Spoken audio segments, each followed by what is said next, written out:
George Bush would never be elected president of France. You're absolutely right. But my point is... Or of any other place. No, you know, see, that again is a sweeping jeer. And you are a former Secretary of State.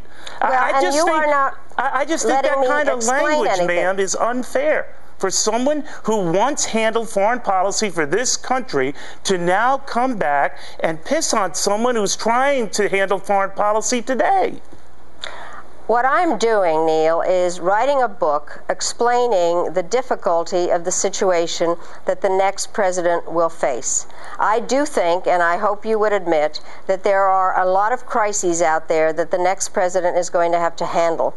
And what I am suggesting is that this is an important time for the American public to look at these various issues and try to decide who is the best person, how it should be handled, and then also how what the team is that you put together, how other presidents have handled things. And I am admitting that there were mistakes that were made in the Clinton administration and the Carter administration, but I do think actually you don't. No, Secretary, you don't admit them. You don't actually. Neil, have you read my other books? I actually have, and you don't spend an inordinate amount of time admitting mistakes, and that's my only problem, Secretary. Look, I believe you're a patriot. I believe you have America's best interests at heart, but I will tell you this, ma'am, with all due respect, for you to disparage a guy in the middle of a war on terror, say what you will of Iraq, we have not been attacked in this country since 9/11. I think it was your old boss, Bill Clinton, who said, yeah, we had an opportunity to get Osama bin Laden, we missed it. He was willing to acknowledge that mistake. You have grudgingly been willing to, in the past, admit that mistake, but you select who you think make the bigger mistakes. I'm just saying there's certainly blame to go around, but in this book, you seem to be politically playing it, and I think it's rather poor.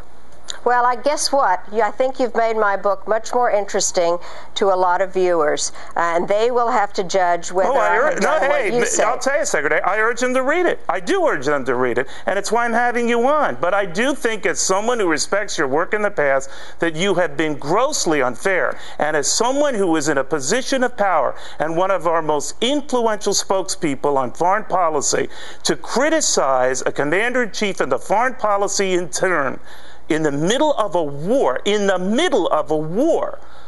ain't good. And it got nastier. Now your reaction, Leona T. in Fairfax, Virginia, the toughest and by far the best interview I have ever watched. David Mooney in Pennsylvania, finally someone has the fortitude to push back on the revisionist history and distortions being promulgated by liberals. Lily writes, I found your attitude toward this lady disrespectful, disgusting, and resentful. Melissa in Richmond, I was yelling and cheering so loud my children thought something was wrong, and my husband started yelling at me to calm down. Kevin emails, thanks, Mr. Cavuto, for your discussing reality with Ms. Albright. Cheers to our favorite American on TV.